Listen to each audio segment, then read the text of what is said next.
Hello, everybody. Welcome. Before we get started with our webinar today, I just want to give maybe 30 seconds to a minute for more people to join. Thank you for all of you that are already here and joined early. So as you're joining, if you feel so inclined, type into the chat where you're joining us from. I personally am in Oregon, so I am hosting this webinar from Oregon. And then Brian, our featured expert speaker, where are you? Where are you? Yeah, Jacksonville, Florida. Yeah, okay. Oh, we got Aaron from Kansas City.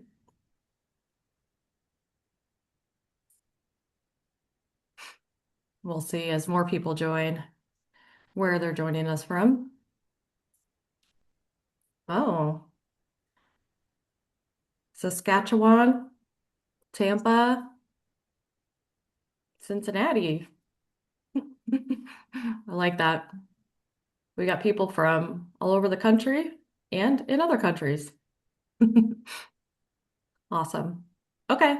Well, I feel like we've given people enough time to trickle in, and I see many of you are here, so let's get started. So welcome everybody to today's webinar, Turning Data into Reliability, Lean Six Sigma Meets Condition Monitoring. I'm really excited for today's webinar. I think it's going to be really insightful, and we're really appreciative to have our expert speaker with us today. So during the webinar, though, there is ways for you to participate. One, some of you have already done, but you can type things into the chat. So if throughout the webinar, Brian is saying something that triggers something in you and you want to respond or make a comment, please do. You're more than welcome to interact during this webinar in the chat.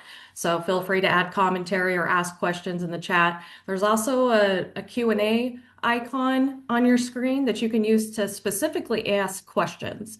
So if you have any specific questions that come up that you're curious about condition monitoring or Lean Six Sigma, type those in there and we will have time at the end of the webinar to answer questions. And we love when the audience asks questions. So please feel free to do that. And then, so for today's webinar, here are the things we're going to cover. So first, we're going to do an overview of what Lean Six Sigma and condition monitoring are. We're going to talk about using Lean Six Sigma to improve your reliability programs, applying the DIMAIC framework to asset reliability, which is a framework used in Lean Six Sigma. We're going to be talking about improving asset performance, how these processes impact the business, and how you can implement them if you're not already doing them. And then my favorite part is we're going to be talking about some real life examples and practical applications of how these concepts are used in real life. Then, like I said, we'll have time for Q&A at the end. All right, so really excited to introduce you all to Brian Mikulich. He is our featured expert speaker today and definitely well qualified to be giving this webinar. Brian, do you mind telling us a little bit about you, your background, your experience? Yeah, thank you very much. It's an honor to speak with everyone today. I've spent over 20 years in maintenance, reliability, and operations across industries such as oil and gas, aerospace, and military. My story started in the journey of joining the Navy in 2001, where I spent 12 years as an electronic technician in submarines. So reliability, maintenance has always been part of my heartbeat and my why.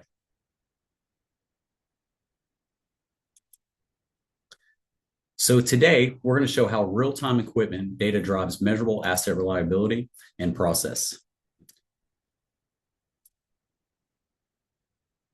So let's talk a little bit about the overview. The objective of today's webinar is straightforward. We want to show how real-time equipment data can drive measurable reliability improvement, but not only by yourself, but also a paired structure of ownership and discipline processes.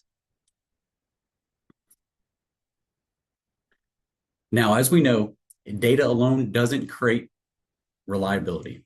Action does. Clear responses do. Lean Six Sigma provides the framework to consistently turn condition data into better decisions and outcomes for your company. So today, we're going to discuss how condition monitoring tells us what is happening with our equipment. It's going to help us better understand why it's happening and what we should do about it. With maintenance reliability, process are driven functions. If the process for reviewing alarms, prioritizing work, and taking action is inconsistent, reliability results will also be inconsistent. Lean Six Sigma gives us the structure around that process.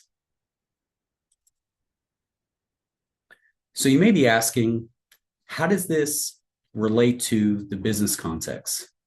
So to start, I'm going to give you a real practical example. Recently, I visited a manufacturing facility. There was a critical conveyor gearbox that was on a vibration route. Over multiple months, the vibration data clearly showed increase in bearing frequencies. They knew it was going to fail. The condition monitoring system did exactly what it was supposed to do. Despite this, they didn't have the opportunity to make any repairs or prevent the failure, and it went down. So you may be asking yourself, why? Well, often with maintenance, as the indicators and data are there, it's helping present this to the cross-functional organization. It's really hard to shut down a plant based on something that the condition monitoring team is sharing. We have to ensure that we're talking cross-functionally with operations and developing the processes so that when these failures are upcoming, we can better plan for them. To do that, we're also going to ensure that reliability impacts availability, throughput, and cost control. Asset reliability directly impacts safety, production throughput, operating costs, and customer commitments. Unplanned failures can also create ripple effects far beyond the maintenance shop. Lean Six Sigma helps reliability teams translate technical metrics like mean time between failures into business outcomes that leadership understands, the availability, cost avoidance, and risk reduction. This alignment within the organization is truly critical. And today we're going to identify how Lean Six Sigma can help with this journey. So, what are some of the common challenges? Because as a Lean Six Sigma expert, I've often tried to help organizations get implementation through Lean Six Sigma, but there's a lot of common cultures that unfortunately kind of block that a little bit. So a few things that we're going to discuss today are the reactive maintenance culture. Most organizations face similar reliability challenges. Reactive maintenance is inconsistent or untrusted data, and silos within teams are extremely common. Even when condition monitoring systems are installed, failures still occur because responses to the processes are unclear or inconsistent. In addition, root cause analysis has showed that vibrational alert was identified but sat in the maintenance backlog for weeks because there wasn't a standardized response time and no one owned the decision whether or not to define a maintenance day or to not. The failure was not missed, it was allowed. This was the issue around poor consistency, and Lean Six Sigma truly will help improve reliability by standardizing these processes, ensure the data integrity, and fostering a collaborative and root cause analysis, not just within the maintenance team, but tying in operations, engineering, production.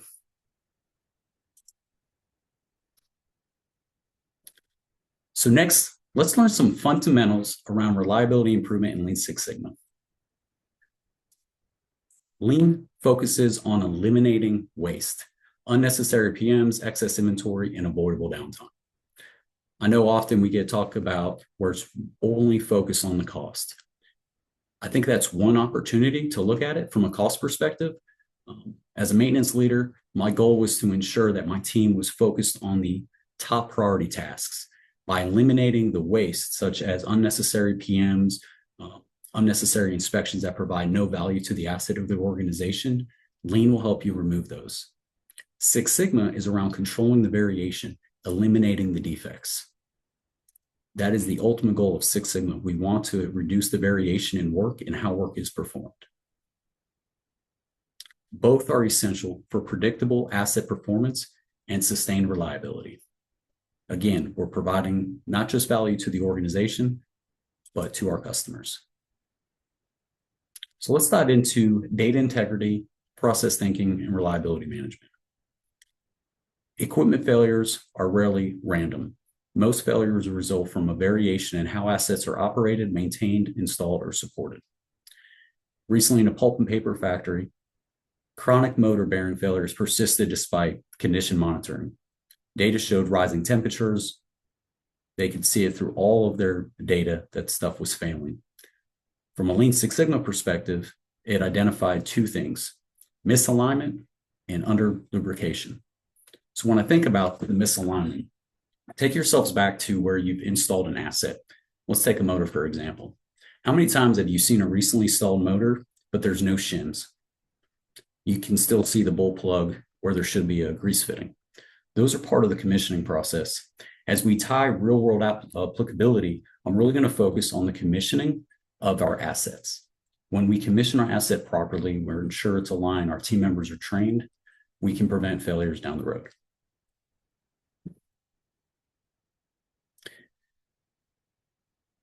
Lean Six Sigma treats failures as process outcomes, and when we standardize the maintenance practices, the commissioning and control variation, naturally reliability will improve.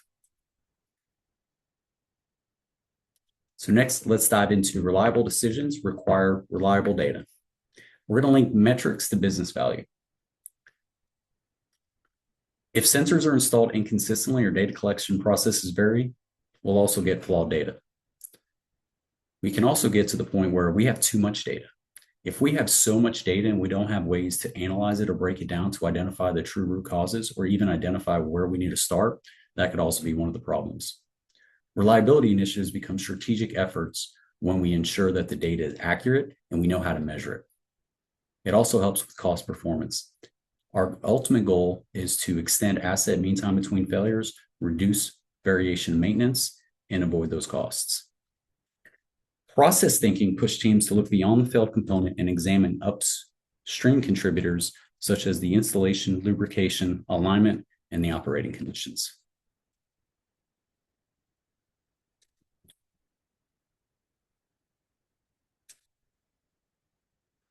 Next, we're going to discuss how to apply DMAIC framework to asset reliability.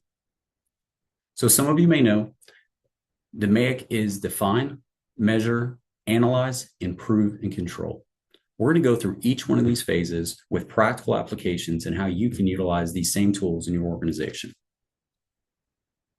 Let's start with define. In define, teams identify critical assets and clearly define the reliability process and problems within business terms. The goal of the define phase is to identify what problem you're trying to solve for, whether that be why are the motors misaligned, to over lubricating, under lubricating, or other failures that you may be having within your organization.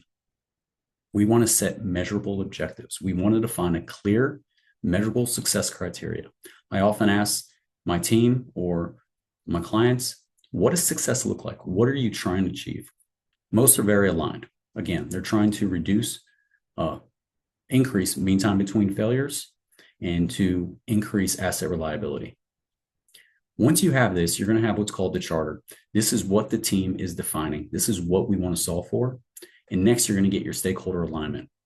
I highly encourage engage with not just the maintenance team, operations, engineering, the management teams, finance, everyone. Let them know what goal you're going for. And then once you have that alignment, you're also going to have buy-in. Using Lean Six Sigma tools such as SIPOX and other voice of customer will help identify expectations and constraints early in the project. So now that you have your define phase complete, you have a project charter, you know who's involved in the team, you know what success looks like. Now you can start identifying the data. That brings us to the measure phase. Vibration data is one of the starts with the measure phase for condition monitoring. We need to establish our baseline. We need to understand the downtime history, the failure rates, and the maintenance costs. For condition monitoring, for example, we want to ensure our baselines and our alarm set points are accurate. If we're getting alarms too early, it creates noise. If it's too late, then the assets will fail. We want to ensure that we're collecting the right data at the right time. One thing I always suggest as well is process mapping for alerts. So let's say your maintenance team or your reliability team, vibe analyst, they get the alarm, they get the alert. What's next? Is it an email? Is it creating a work order within your system? Define what that step looks like. Also, create classifications. If it's a pry one or pry two, what are the next steps? At what point are you going to send that email, phone call, or actually go out to there and have a conversation with the production team or operations? Say, listen, based on all the data, a failure is imminent. Or, hey, maintenance team, we're going to shift a little bit of priorities this week. We have an early indication on the ultrasonic that we are having a potential bearing. Let's get lubrication going. These are the goals and what we're trying to achieve here. So, measure phase, we're going to analyze the data, or correction, we're going to get the data, process it so that the next phase we can get to, which is the analyze. So now we have all this data. What are we going to do with it? Let's dive in. Let's uncover the root causes, the asset failures, and variations. You'll hear things in Lean Six Sigma called Pearson correlations. They're contributing factors that'll help us understand why the risk or why the failure is happening. You may hear other terms such as Pareto analysis or failure mode evaluation analysis, such as FMEA. This is what we're trying to achieve. What's causing the failure, so we understand how to improve it in the next phase. For this outcome, when you identify it, broadcast this as a milestone. Share with the entire cross-functional team, the project team, operations. It could be how we're operating the equipment. It could be how we're maintaining it, either over-maintaining or under-maintaining. Share that with everyone so we understand truly what the root cause is and we can train our team members better. So now you're continuing to work down the phases and you get to the improve phase. For some, this is one of the most favorite parts. For me, I definitely like to analyze, but for improve, we need to identify again, what is our target solution? This is also where, previously in a maintenance role, I felt like I had to come up with a solution almost in a silo. The solution was on how we're maintaining it, either more maintenance or less maintenance. Initial projects, I wasn't incorporating operations or engineering, and I learned from that. It's, I would say, imperative to ensure you're cross-functionally talking with engineering on how they can engineer out the defects and talking with operations if it's way we're operating or handling the equipment. Ideally, we want to ensure that the improve phase develops a solution that is sustainable and can be implemented. Could be a process change, equipment change, training of our team members, but ensure that it's sustainable and can be and also can be implemented. So we want to eliminate waste and we want to reduce the variation.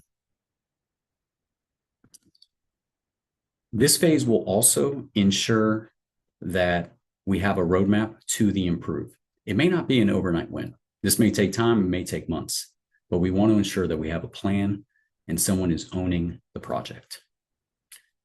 At the end of this improve phase, we also want to discuss pilot testing and validation. Understand, do we expect to see the results immediately? 30, 45 days, 50 days, etc. We just want to make sure that we have a plan. And next comes the control phase. Not quite yet time to high five. We've improved, but now it's time to sustain the gains. We're going to ensure that the asset reliability gains are maintained and old habits are prevented from returning. I've seen a lot of great projects where you kick off, you have the improve phase, and after a few weeks, few months, we go back to potentially bad behaviors, and that could be detriment to the project. So control the output. Let's ensure that our teams are trained. Look at KPIs such as mean time between failure, downtime, understand how to identify a variation very quickly so that we can make small course corrections. And also, let's talk about standardizing our operating procedures. Often, again, there could be some change within our processes or operating procedures. So take ownership, ensure that everyone's fully trained, everyone knows the right process and expectations.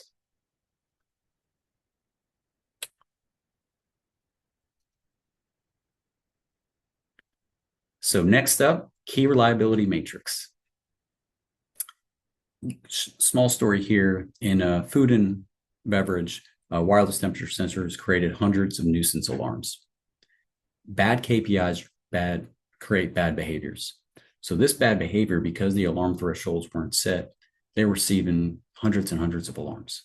It created noise. So when the real alarm did come, unfortunately, everyone ignored it and they had a critical failure. We want to ensure that we understand what a lagging and leading metrics are. For lagging, mean time between failure, mean time to repair, availability will understand all past outcomes. Again, those are lagging. Our leading indicators are such as alarm response times, process compliance, and ensuring that we get the earliest warning as possible. The proactive portion is utilizing Lean Six Sigma to shift from reactive porting to proactive control and continuous improvement. Always ask your team members in the maintenance team, what are you seeing work well? And let's ensure that we're continuing to follow those.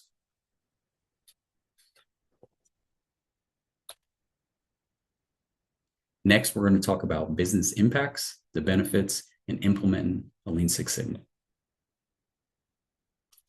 We'll talk about operational efficiency gains, enhanced decision-making, and strengthen organizational.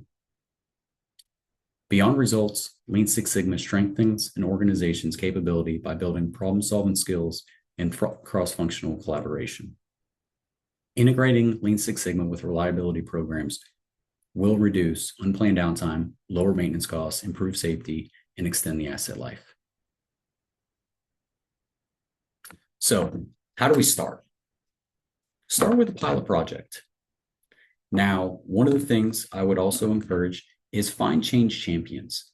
That is someone who has seen really good, understands what change will take, and can be a true advocate for it.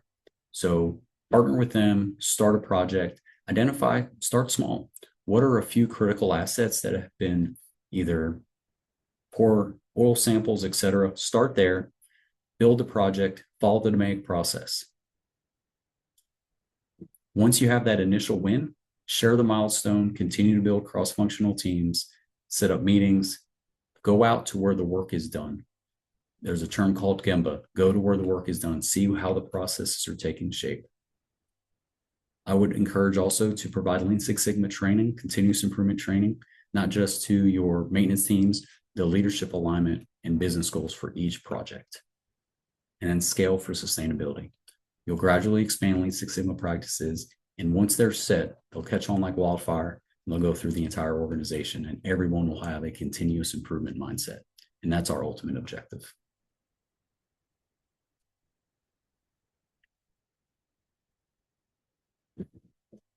So let's talk about some real life applications. First one I want to discuss is oil and gas. I know I talked a little bit about the commissioning process. When you think of oil and gas and you're thinking about working on the rig, many assets are very critical. It could be anything from mud pumps to top drive. And one of the things we identified very early on was the commissioning process. When downtime happens, the team is so quick to get that rig running and get it back turned into the right that when we're installing the motors, we weren't properly aligning them. We weren't lubricating them. In fact, we said, let's just get this thing going and we can do the commissioning process during the next shutdown. Well, often enough, the next shutdown does not happen. It takes a lot to get that shutdown to happen. So what we identified is that was the problem. We intentionally were not following our processes. So we defined the problem and we measured it. How we measured it was how often a replaced asset was failing within 3 to 6 months. And it was often, and it was becoming more and more. So what we did is we got a team together. It was maintenance, operations, engineering to understand, because often the operations team was helping us and swap these motors out. And we knew time was sensitive and also critical. So the project, the goal and the objective was to identify an efficient process for installing, ensuring asset commissioning to ensure asset reliability. And within this project, what we identified, the entire cross-functional team, we were able to define a commissioning process that truly didn't take, from a time perspective, we were talking minutes and not hours, but we successfully commissioned each asset, every motor, and we reduced failures by quite a bit. And that's just one example that I share from oil and gas. There were many Lean Six Sigma initiatives and cross-functional projects that gained a lot of continuous improvement to reduce downtime. The next one is more of a funny one. And when I first started learning Lean Six Sigma, my instructor has this interesting term called poka-yoke. And my initial thought was an ahi bowl with rice, and everyone kind of laughed, but no. Poka-yoke is a term for failure proof. And the reason why I use the fast food industry in this example, because I think everyone or most of us have been through a fast food restaurant. So think back to the 80s. You have rectangle trays, you have trash cans, and you'd always have these signs saying, please don't throw away the the plastics, etc., right? The trays. So as many signs as they could put, it never removed. And think about the operating cost, the increase. It's just a plastic tray, but there's still cost there. So they wanted a poke yoke. How do you make it failure proof? They invented the circle. Not really, but think about the simplicity of just putting a circle where the tray cannot fit. That's failure proof. Why I bring this up, it relates to another industry where we were using the incorrect lubrication on a type of pump. Every one of the pumps had a very specific Zerk fitting. And what we identified is because we had different lubricants, we wanted to make it failure proof. Well, how do you make it failure proof? We followed this fast food industry's response. We put a different type of Zerk fitting. So those grease guns only had a very specific fitting and only that grease could go in them. Boom, we made it failure proof and we helped reduce failures. So that was the key objective here. And based on the chat, we'd love to see if you have any more examples of poke yoke that we could share across industries.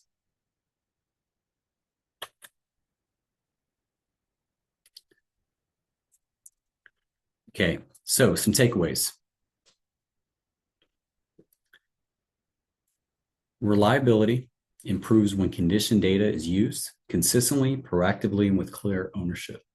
Structured data-driven approaches effectively address asset reliabilities.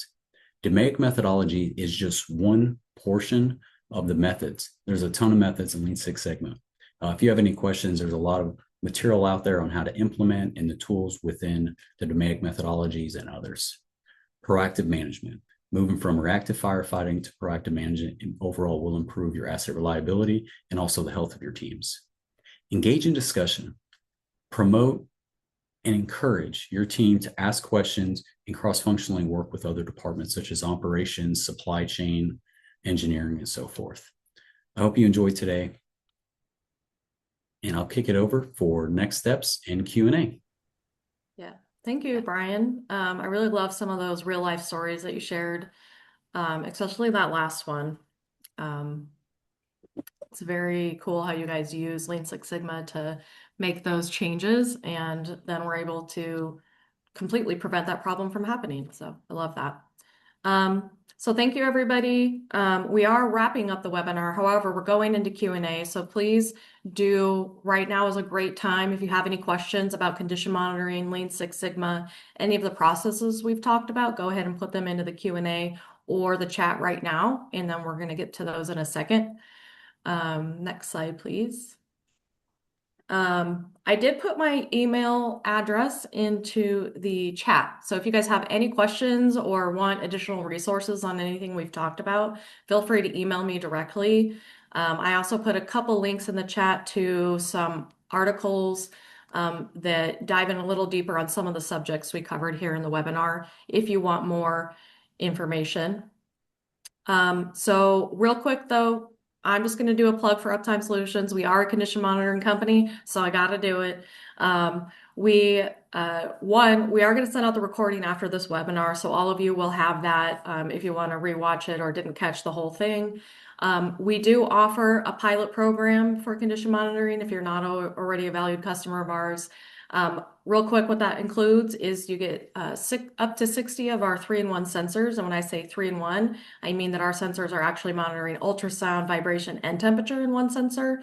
We monitor, we install all of that for 60 days, and it's a flat $2,500. So if you're interested in learning more about that, or you've been thinking about doing condition monitoring or implementing a program like this, feel free to email me directly, and I can send you more info if you're interested.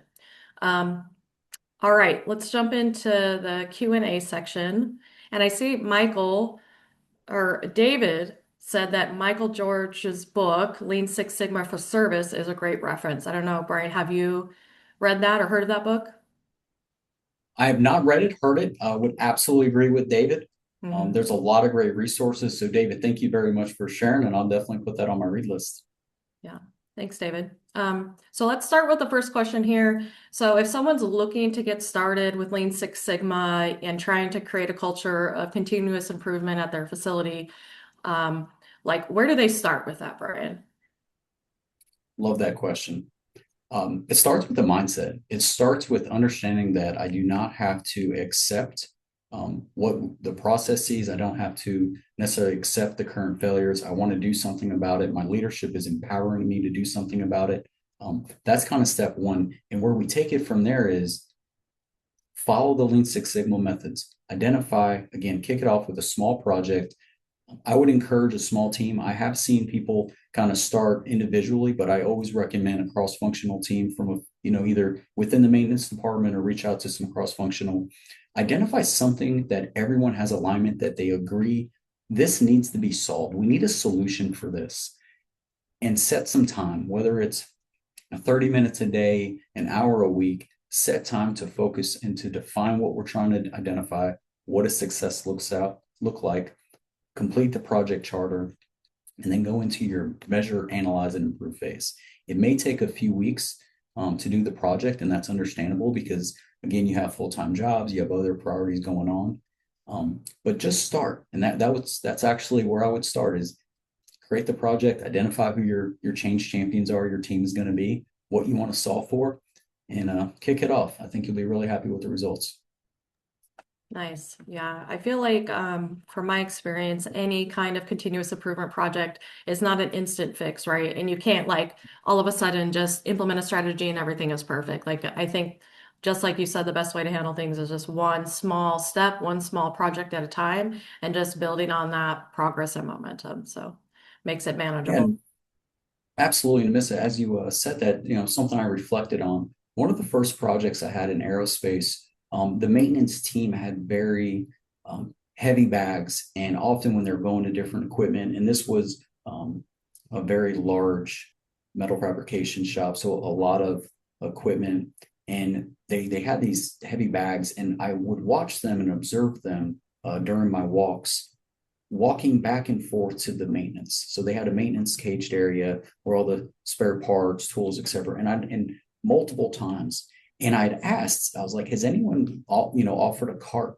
a push cart, tool cart, etc. And it was something that simple. We kicked off a project, identified based on their work orders what tools are required for a specific job. So that was a small project, but it had a lot of success and a lot of outcome. And later on, we were lean, we were more efficient, and everyone was happy about it. That's just one Nice. small example. Awesome.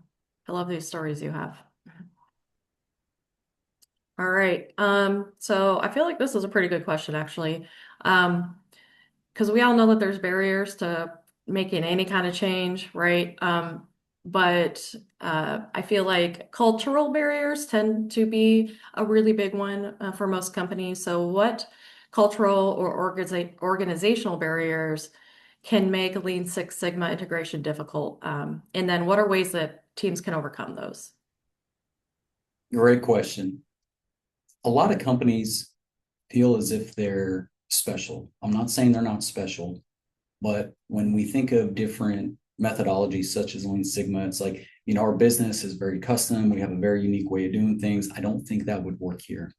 I think that's one to overcome. I would say that based on the plethora of Lean Six Sigma tools, there's always ways to implement continuous improvement in Lean Six Sigma. I think that's one option.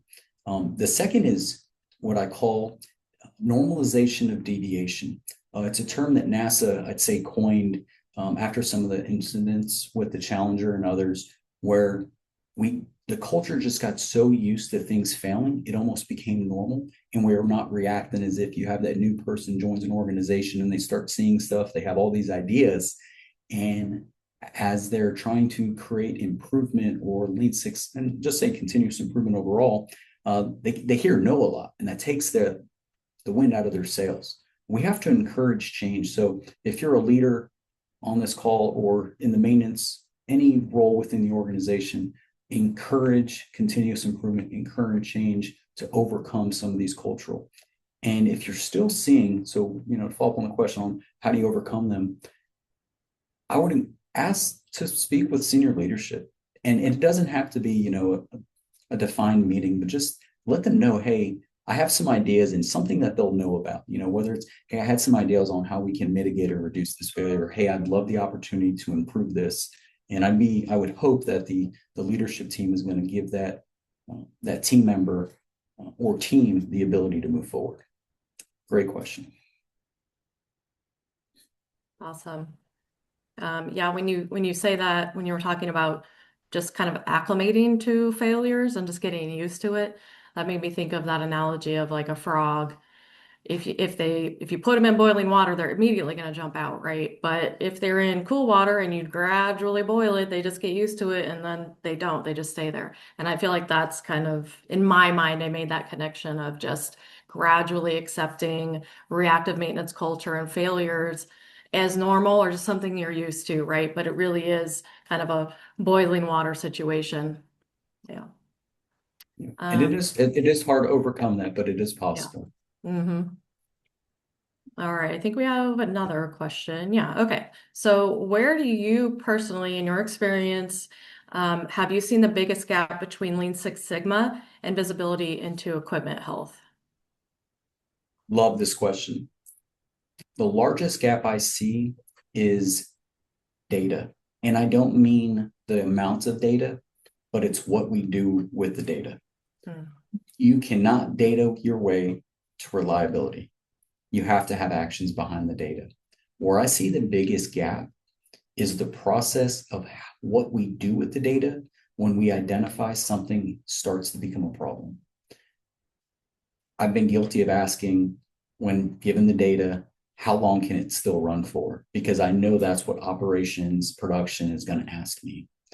But I go back to the previous question, that becomes bad culture.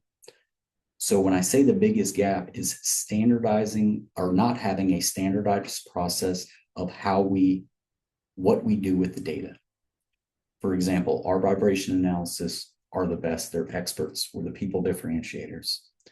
When they say it's a critical one or priority one to our client, the expectation is our client sees that and they have a process they follow every time. They know who they're going to escalate that to. They know what conversations are going to be had, and they know at what time, as far as a window, when they want to complete the corrective or maintenance. So the biggest gap is just the process of what we do with all the data we have. Having a lot of data and having really cool dashboards does nothing if we don't do anything with the data based on those decisions. A KPI is for driving a behavior. It's not to just look at the dashboard and develop reports that go nowhere. Yeah, that makes a lot of sense. I've heard that a lot from people, especially in maintenance and reliability. You know, people sometimes once they have systems that they're using and they're getting lots of data, they have no idea what to do with it.